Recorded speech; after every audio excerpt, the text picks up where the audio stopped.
육소봉전기, 고룡 원저, 제구장.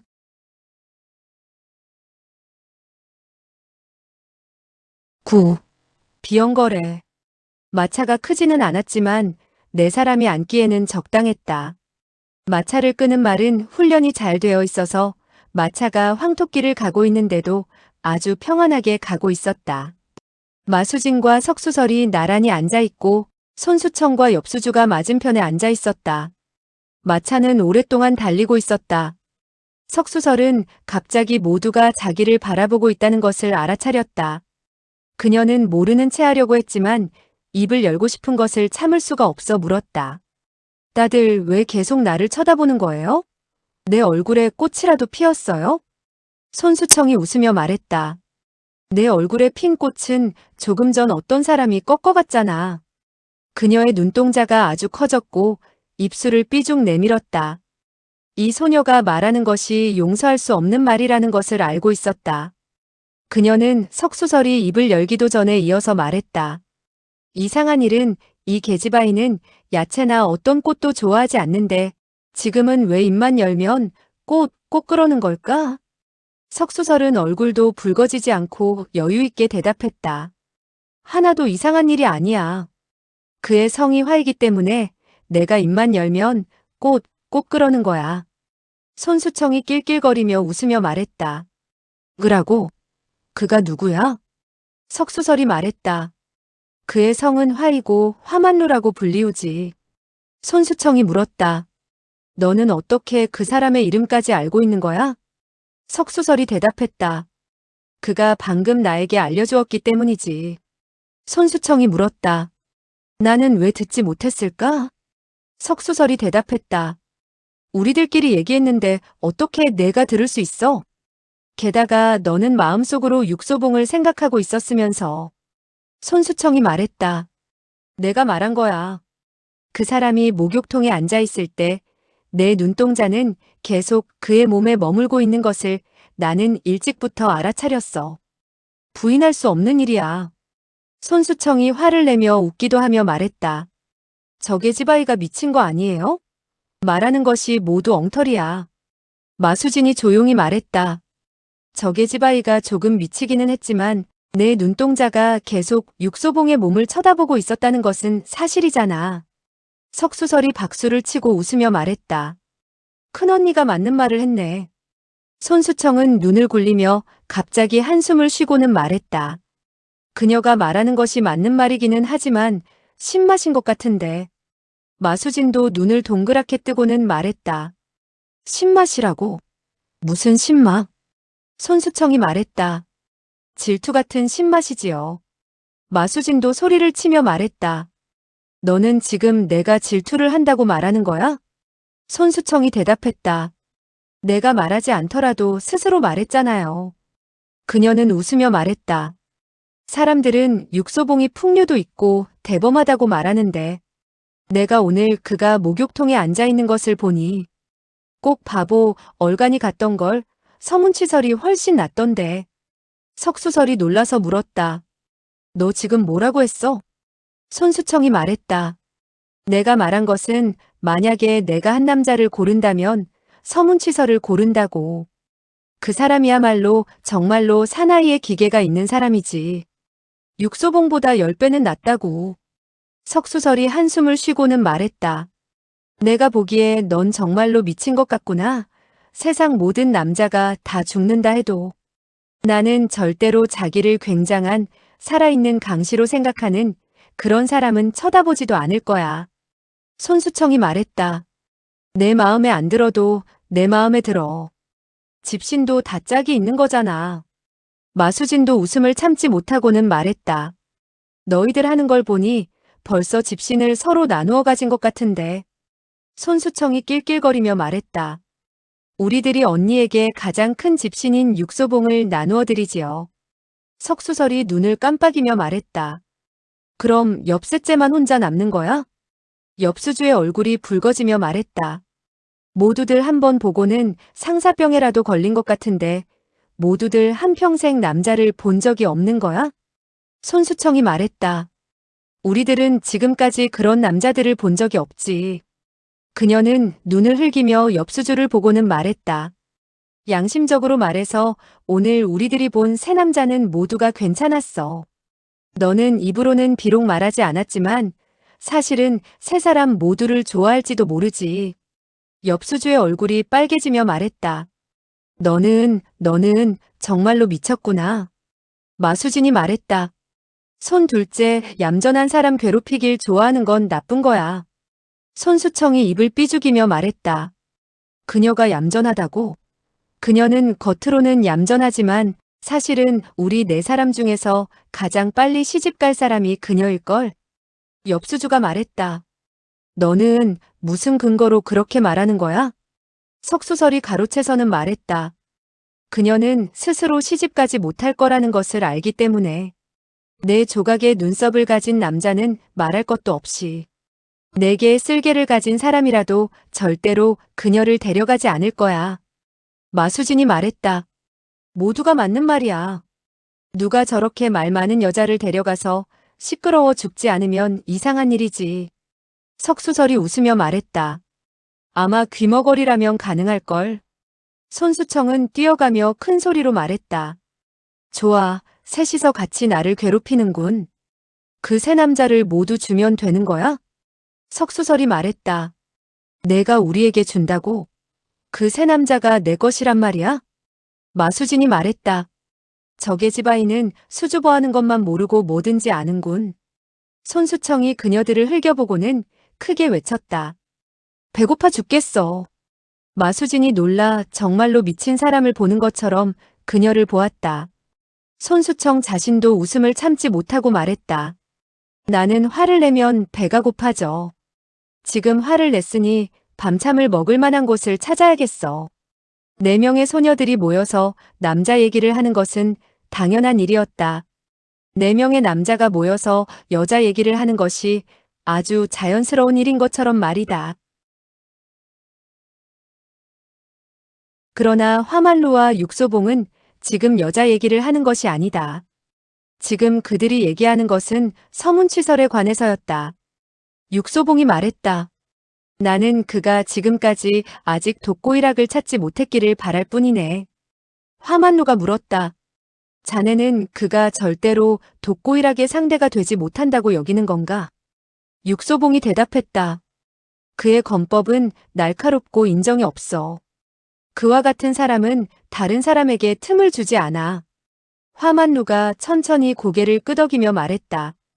한 사람이 다른 사람에게 틈을 주지 않는다는 것은 곧 자기에게도 틈을 주지 않는다는 말이지. 육소봉이 말했다.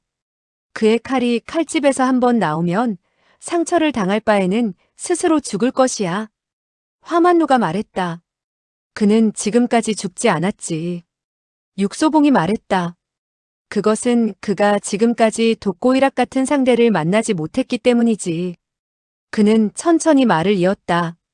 독고일학의 권법은 침착하고 힘차며 내공이 깊어 공세가 맹렬하고 방어 또한 빈틈이 없지. 싸워본 경험도 많아서 서문치설은 그를 이길 수가 없을 것이야.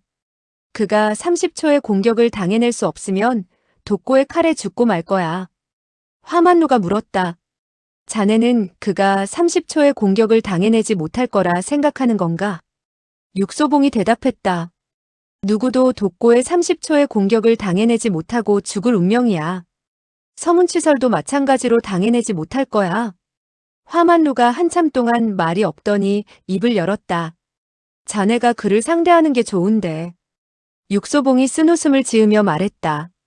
그래서 지금 나는 단지 그가 아직 독고일학을 찾지 못했기를 바랄 뿐이지. 그들은 조용한 큰 길을 빠져나가 주광보기각 바깥의 작은 강 앞에 도착했다. 은은한 상현달 아래 강물이 흐르고 있었고 물결은 은빛 비늘같이 반짝이며 눈을 부시게 했다. 한 사람이 작은 강가에 조용히 서 있었다. 눈처럼 하얀 옷을 입고 있었다. 육소봉이 그를 보았을 때 그도 육소봉을 알아보고는 말했다. 나는 아직 죽지 않았소. 육소봉이 웃으며 말했다. 자네는 죽은 사람 같아 보이지 않는군. 서문치설이 말했다. 죽은 사람은 바로 독고일학이지. 육소봉은 웃지 않았다. 서문치설이 말했다. 그럴 줄 몰랐지? 육소봉은 인정하고 싶지 않았지만 하는 수 없이 인정했다. 서문치설은 오히려 웃음을 터뜨렸다. 그 웃음소리는 기괴하기 이를 데 없었다. 나 스스로도 생각지 못한 일이었지. 육소봉이 물었다. 뭐라고? 서문치설이 대답했다. 소소영이 21초에 공격을 했을 때 나는 세 곳의 결점을 찾아내었지. 육소봉이 물었다.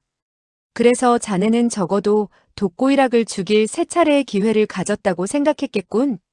서문치설이 고개를 끄덕이며 말했다. 지금까지 나는 한 차례의 기회면 충분했는데 조금 전 그와 싸울 때는 한 차례의 기회도 잡을 수가 없었지. 육소봉이 물었다.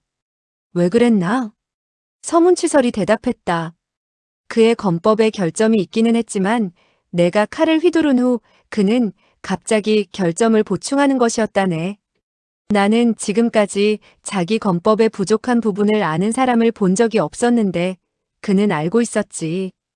육소봉이 말했다. 세상에 있는 모든 검법에는 결점이 있기 마련이지. 그러나 자기 검법의 결점을 알 수 있는 사람은 많지 않지. 서문치설이 말했다. 나는 세 차례 공격을 했고 세 차례 막혔지. 나는 그를 죽이지 못할 거라는 것을 알았네. 사람을 죽일 검법이 사람을 죽이지 못한다면 자기가 죽어야 하지 않겠나? 육소봉이 말했다. 자네는 자신감에 차 있기는 하지만 자신을 잘 알고 있기 때문에 이렇게 살아있는 것일 거야. 서문치설이 말했다. 내가 아직 죽지 않은 것은 30초의 공격 후 그의 검법이 갑자기 흐트러졌기 때문이야. 육소봉이 말했다. 그 같은 고수가 검법이 갑자기 흐트러진 데에는 두 가지 이유가 있을 거요. 서문치설은 듣고 있었다. 육소봉이 말했다. 마음이 흐트러지면 검법은 반드시 흐트러지기 마련이지. 서문치설이 말했다. 그의 마음이 흐트러진 건 아니었네. 육소봉이 물었다.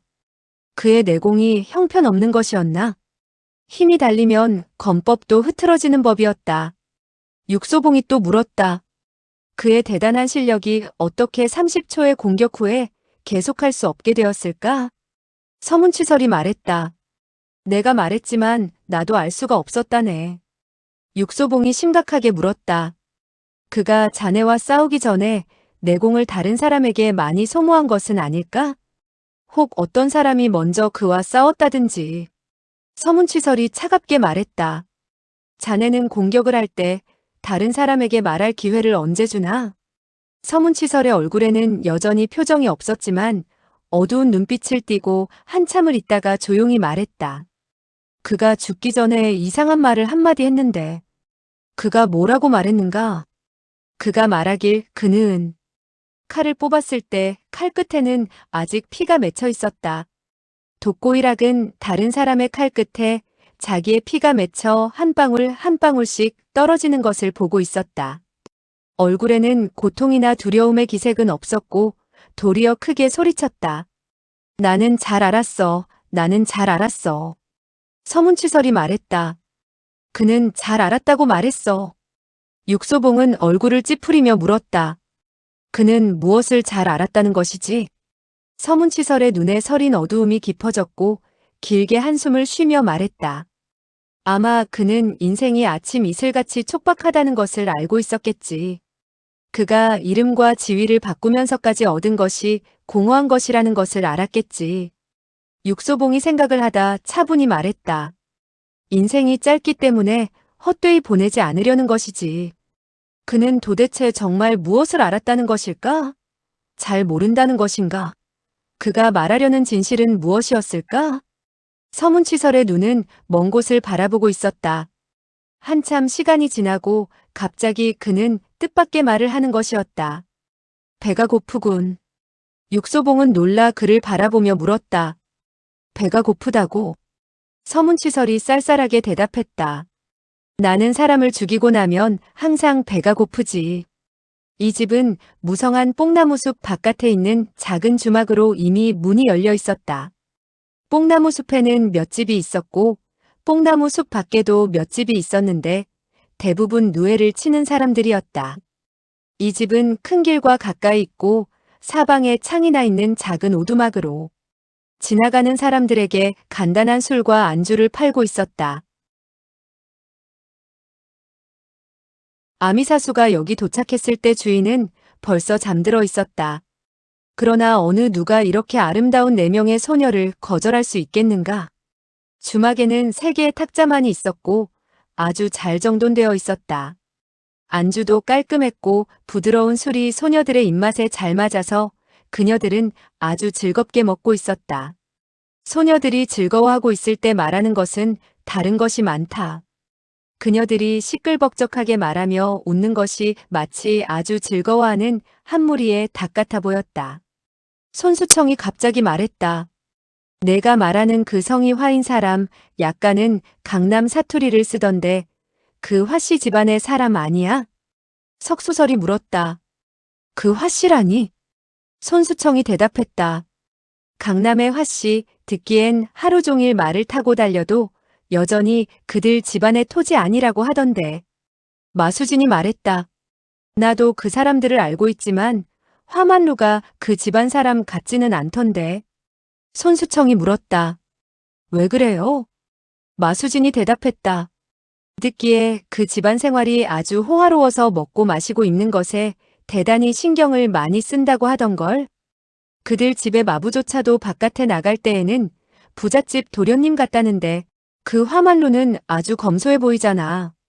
게다가 나는 그들 아들 중에 장님이 있다는 말을 듣지 못했거든.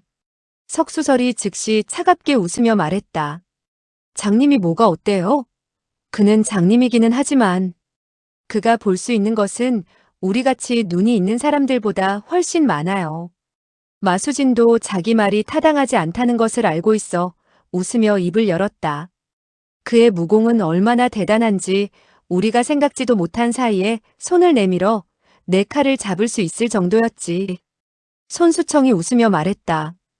그것이 아마 저 계집 아이가 그에게 빠진 이유일 거야. 석수설은 그녀를 노려보고는 말했다. 인정하지 않으면 다음번에 내가 한번 시험해보면 되잖아. 나는 그를 대신해 허풍을 떠는 것이 아니야. 세상에서 그보다 뛰어난 사람은 없어. 손수청이 물었다. 서문치설, 그의 권법은 어떻고? 석수설은 말없이 인정하지 않을 수 없었다. 서문치설의 그 권법은 정말 대단한 것이었다. 마수진이 말했다. 듣기로는 서문치설은 권법만 뛰어난 것이 아니라 집안도 아주 좋다고 하던걸. 만매산장의 부귀영화가 절대로 강남의 화씨에 뒤떨어지지는 않을 거야. 손수청이 눈을 반짝이며 말했다. 나는 그 사람이 좋아. 집안 때문이 아니야. 그가 빈털털이라 하더라도 나는 똑같이 그를 좋아할 거야. 석수설이 조그맣게 웃으며 말했다. 나는 그의 머리끝에서 발끝까지 아무리 훑어봐도 사랑스러운 곳은 한 군데도 없던데. 손수청이 말했다. 그의 사랑스러운 점을 왜 언니가 봐야 하지? 나는. 그녀의 목소리가 갑자기 끊겼고 얼굴이 귀끝까지 붉어졌다. 이때 밖에서 한 사람이 들어오고 있었기 때문이었다. 눈처럼 하얀 옷을 입은 바로 서문치설이었다. 석수설도 말을 하지 못했다. 시끄럽던 소녀들이 갑자기 모두들 입을 다물었다. 그녀들은 서문치설만 본 것이 아니라 화만루와 육소봉도 보았다. 서문치설의 칼끝같이 날카로운 두 눈은 그녀들을 똑바로 쳐다보고 있었다. 홀연히 걸어오더니 차갑게 말했다. 나는 소소영을 죽였을 뿐만 아니라 지금 독고이락도 죽였소. 소녀들의 얼굴은 모두 변했다. 특히 손수청의 얼굴은 거의 혈색이 하나도 없이 창백해졌다. 어린 소녀의 마음속에는 복수가 사랑하는 마음을 몰아내기가 쉬운 것이었다. 게다가 소소영은 아주 멋져서 이 4명의 사매가 모두들 그를 좋아하고 있었기 때문에 그녀들은 그를 좋아하지 않는 것이었다. 그러나 스승의 원수라는 것은 완전히 다른 것이었다. 손수청이 실성한 듯 물었다. 당신은 뭐라고 했어요? 서문치설이 말했다. 나는 독고이락을 죽였소. 석수설이 갑자기 펄쩍 뛰며 큰 소리로 말했다. 우리 둘째 언니가 그렇게 당신을 좋아하는데 당신은 어떻게 그런 일을 할 수가 있어요? 누가 그녀가 이런 말을 하리라고 상상이나 했을까? 서문치설도 멍해지는 것 같았다. 손수청의 얼굴이 불그락푸르락해지며 갑자기 이를 악물더니 한 쌍의 칼을 칼집에서 꺼내었다. 검광을 번쩍이며 서문치설의 가슴을 향해 한스럽게 칼을 겨누었다. 서문치설은 맞서 싸우지 않았을 뿐만 아니라 가볍게 소매를 뿌리쳐 뒤로 7, 8척은 미끄러져 물러났다. 손수청의 눈이 붉어지며 떨리는 목소리로 말했다. 당신이 사부님을 죽였으니 나는 당신과 싸우겠어요. 그녀는 2개의 칼을 가지고 이를 악물고는 서문치설을 향해 다가갔다.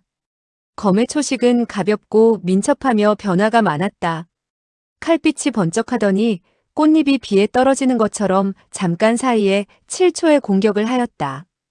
언니가 한 쌍의 칼을 칼집에서 꺼내는 것을 보고 석수설이 크게 소리쳤다. 이것은 우리와 서문치설의 일이니 다른 사람들은 상관하지 마세요. 그녀가 이렇게 말한 것은 화만루가 들으라고 한 것이었다. 사실상 화만루도 손을 쓸 수가 없었다. 그러나 그가 어떻게 이 4명의 소녀가 서문치설의 칼에 죽게 내버려 둘 수 있겠는가?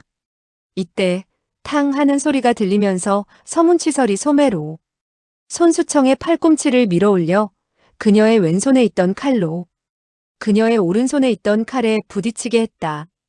칼이 서로 부딪히며 그녀는 손이 저리는 것을 느낄 수 있었다.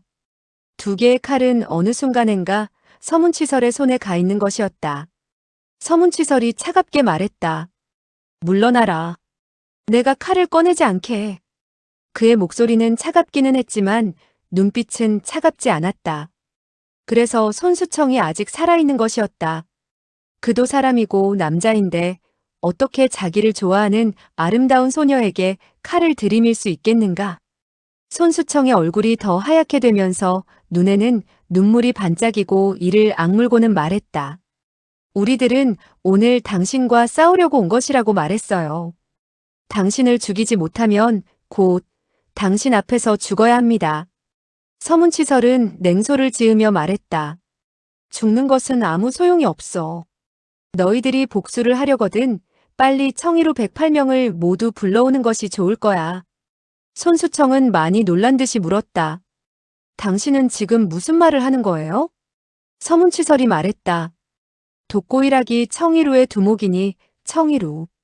손수청이 그의 말을 끊고는 화를 내며 말했다.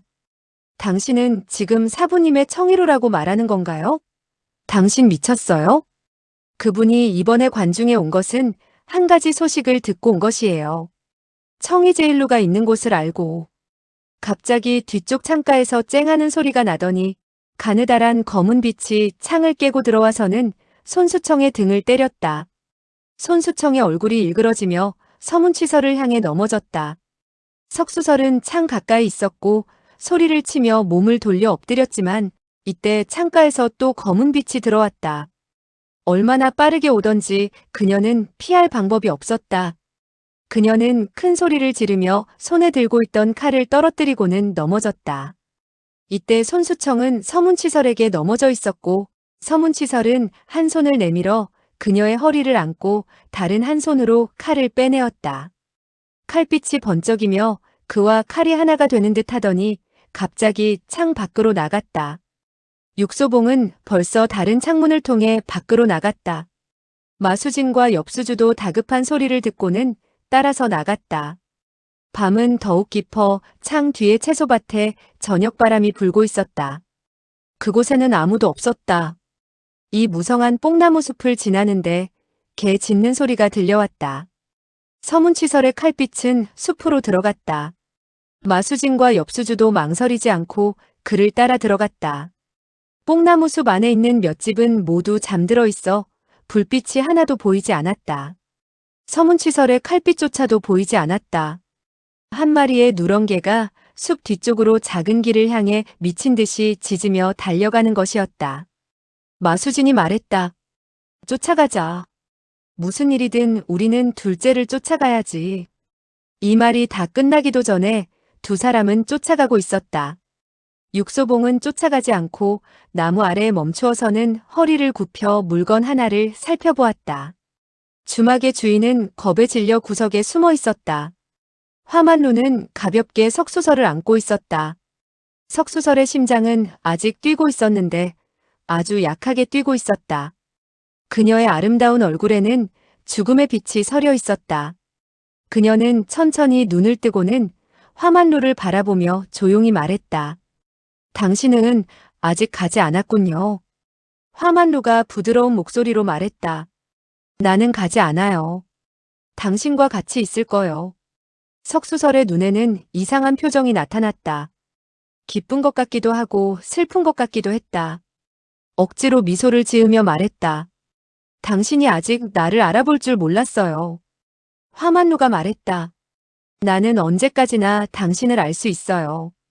석수설이 아주 처량하게 웃으며 말했다. 내가 벙어리로 변하지는 않았지만 이렇게 빨리 죽게 되었어요. 죽은 사람은 말을 할 수 없잖아요. 그렇죠? 화만루가 말했다. 당신은 죽지 않아요. 절대로 죽지 않아요. 석수설이 말했다. 나를 위로하려 하지 않아도 돼요. 나는 내가 맞은 것이 독침이라는 것을 알고 있어요. 화만루가 놀라 물었다. 독침이라고? 석수설이 말했다. 나의 온몸이 마비된 것은 독이 퍼져서 그럴 거예요. 당신이 나의 상처를 만져보면 데일 거예요. 그녀는 갑자기 화만루의 손을 잡더니 그녀의 상처 위에 올려놓았다. 그녀의 상처는 명치였는데 부드럽고 매끄러우며 포근했다. 그녀는 화만루의 찬 손을 잡고는 그녀의 부드러운 가슴에 놓았다. 그녀의 심장은 빨리 뛰기 시작했다. 화만루의 심장 또한 빨리 뛰기 시작했다. 이때 그는 육소봉의 목소리를 창 밖에서 들었다. 그녀가 맞은 것이 어떤 암기인가? 화만루가 대답했다. 독침이네. 육소봉이 잠깐 말이 없더니 갑자기 말했다. 그녀를 남겨두고 가긴 그렇지만 난 사람을 찾으러 가겠네. 마지막 한마디를 하는 그의 목소리는 멀리 있었다. 석수설이 숨이 차서는 말했다. 당신은 가지 말고 여기에서 나와 함께 있어주세요. 화만루가 말했다. 당신은 눈을 감아봐요. 내가 대신 독침을 뽑아줄 테니. 석수설의 창백한 얼굴이 붉어지는 듯하고 눈을 반짝이며 말했다. 당신은 정말 그렇게 해주실 건가요? 화만루가 대답했다. 당신이 원한다면. 석수설이 말했다. 나는 어떤 것도 괜찮아요. 그러나 나는 눈을 감지는 않을 거예요. 당신을 보고 싶으니까요. 그녀의 목소리는 점점 약해져가고 얼굴의 미소도 갑자기 굳어졌다. 눈동자의 초점이 사라져버렸다. 죽음 잠깐 사이에 소리도 없이 그녀를 화만루의 품에서 뺏어갔다. 그러나 그녀의 눈동자는 여전히 화만루를 보고 있는 듯했다. 영원히 보고 있는 것 같았다. 화만루의 눈앞에는 어둠뿐이었다. 그는 자기가 앞을 못 보는 것이 갑자기 원망스러웠다. 그녀의 마지막 눈동자를 볼 수 없는 것이었다. 그녀의 이렇게 젊고 청춘의 활력이 가득 찬 몸이 갑자기 얼음처럼 차갑게 굳어진 것이었다. 화만루의 눈에서 눈물이 흘러내려 소매로 가볍게 닦아내었다. 그는 움직이지도 않았고 가지도 않았다. 그는 살아오면서 이런 무자비한 슬픔은 처음 느껴보았다. 바람은 창 밖에서 문 밖에서 세차게 불어왔다. 4월의 바람이 꼭 한겨울의 바람처럼 매서웠다. 그는 바람 속에서 향기가 실려오는 것을 느꼈다. 그는 갑자기 뒤쪽 창에서 딱 하는 소리를 들었다. 그는 고개를 돌리고 뛸 준비를 하였다. 그러나 이때 뒤쪽 창에서 부드럽고 감미로운 목소리가 들려와서는 가볍게 그에게 말했다. 놀라지 마세요. 나예요. 목소리는 그가 잘 아는 사람의 것이었다. 바로 그가 계속 생각해온 사람이었다. 그는 놀라서 물었다. 비연? 맞아요, 저예요. 당신이 아직까지 내 목소리를 알아들을 줄은 몰랐어요. 한 사람이 가볍게 뒤쪽 창에서 뛰어들어왔다. 목소리에는 질투 때문에 비꼬는 듯했지만 조용히 말했다. 나는 당신이 나를 잊은 줄 알았어요. 화만로는 그곳에 한참 동안 멍하니 서 있었다. 당신이 어떻게 갑자기 여기에 온 것이지요? 상관비원이 말했다. 당신은 내가 와서는 안 된다고 말하는 건가요? 화만루가 고개를 저으며 한숨을 쉬고는 말했다. 나는 단지 생각지 못했을 뿐이에요. 나는 당신은 내가 이미 죽었다고 생각하고 있었나요? 화만루는 무슨 말을 해야 할지 몰랐다. 상관비어는 길게 한숨을 쉬더니 말했다. 나도 그녀처럼 당신의 품 안에서 죽고 싶어요. 그녀는 천천히 걸어서 화만루 앞으로 와서는 말했다. 나는 조금 전에 당신들을 보았어요. 그 모습은 좋게 받아들일 수 없었어요. 그녀가 죽지 않았다면 내가 그녀를 죽였을지도 몰라요. 화만루는 한참 동안 말이 없다가 갑자기 입을 열었다. 언젠가 나는 당신의 노랫소리를 들었습니다. 상관비원이 어둡게 말했다. 만매산장 밖에 그 부서진 산신사당이 아니었나요? 그래요. 상관비원도 한참 동안 말이 없다가 조용히 말했다. 그러나 당신이 찾아왔을 때 나는 벌써 가버렸지요. 화만루가 물었다. 당신은 왜 가버렸나요? 상관비원의 목소리는 더욱 작아져서는 대답했다. 당신도 알겠지만 나는 가고 싶지가 않았어요. 화만루가 물었다. 어떤 사람이 당신에게 강요했나요? 상관비원이 말했다. 그 노래도 다른 사람이 나에게 부르라고 시킨 것이었어요. 그들이 왜 그렇게 했는지 몰랐지만 나중에 알게 되었어요. 그들은 당신을 그 사당으로 유인하려던 것이었어요. 화만루가 물었다. 그들이라니? 그들이 누구지요? 상관비어는 이 말에 대답을 하지 않았다. 그녀의 목소리는 마치 매우 두려운 듯이 떨기 시작했다. 화만루가 물었다. 당신은 이미 어떤 사람들 손에 붙잡힌 것인가요? 상관비원이 떨리는 목소리로 말했다. 당신은 너무 많은 것을 알지 않는 것이 좋을 거예요. 그렇지 않으면. 화만루가 참지 못하고 물었다. 그렇지 않으면 어떻게 된다는 거죠? 상관비어는 또 한참이나 가만히 있다가 말했다. 그날 그들이 당신을 유인해서 경고를 했지요. 이 일에 상관하지 말라고. 그들은 나에게 당신이 다시는 이 일에 상관하지 않게 설득하라고 했어요. 그렇지 않으면 그들은 나에게 당신을 죽이라고 했어요. 화만루가 놀라 물었다. 그들이 당신에게 나를 죽이라고 했다고요? 상관비원이 말했다. 맞아요. 그들은 당신이 절대로 내가 당신을 해치리라는 것을 생각지 못할 거라고 알고 있어요. 그래서 절대로 나를 막지 않을 거라고. 그러나 그들이 생각지 못한 것이 있어요. 내가 어떻게 냉혹하게 당신을 죽일 수가 있겠어요?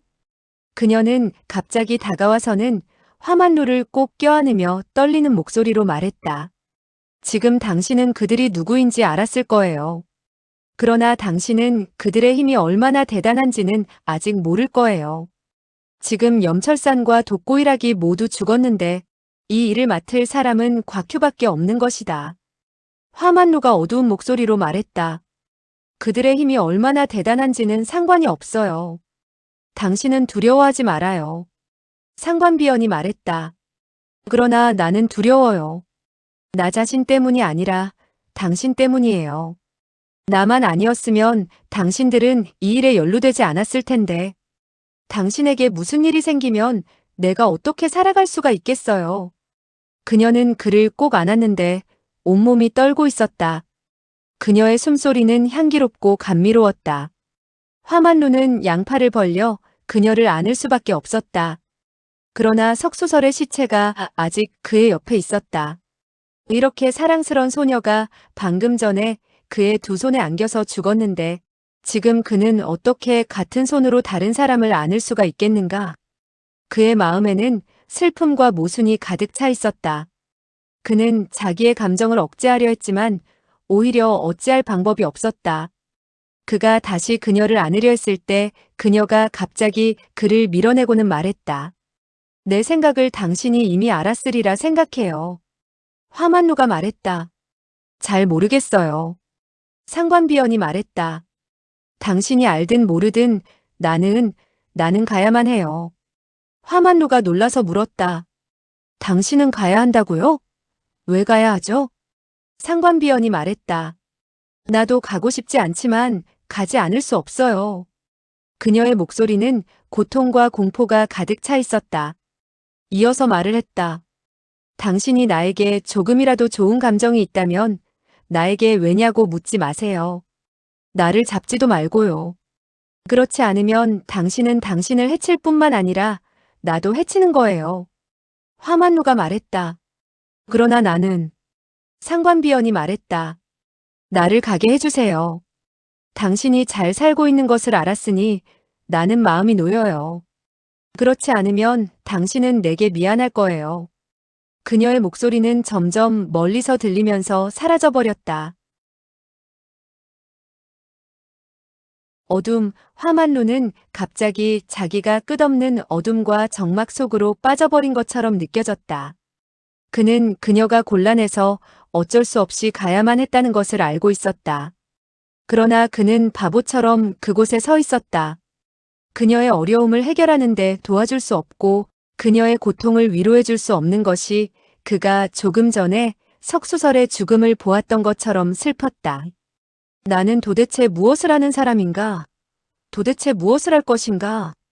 그의 귓가에는 누군가 비웃는 목소리가 들리는 듯 했다. 너는 장님일 뿐이야. 아무 쓸모도 없는 장님. 장님이 살아가는 중에는 어둠이 있을 뿐이다. 절망적인 어둠이.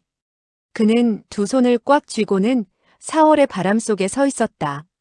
갑자기 인생이 그가 생각하는 것처럼 그렇게 아름다운 것이 아니라는 생각이 들었다. 인생에는 어쩔 수 없는 슬픔과 고통이 수없이 있을 것이었다. 그는 정말로 어떻게 해결해야 할지를 몰랐다. 4월은 제비가 돌아오는 때이다. 그러나 그의 제비는 날아가 버렸다. 사람의 청춘처럼 한 번 가서는 영원히 돌아오지 않는다. 그는 천천히 걸어서 문 밖의 풀밭으로 갔다. 풀밭은 이슬로 젖어 있었다.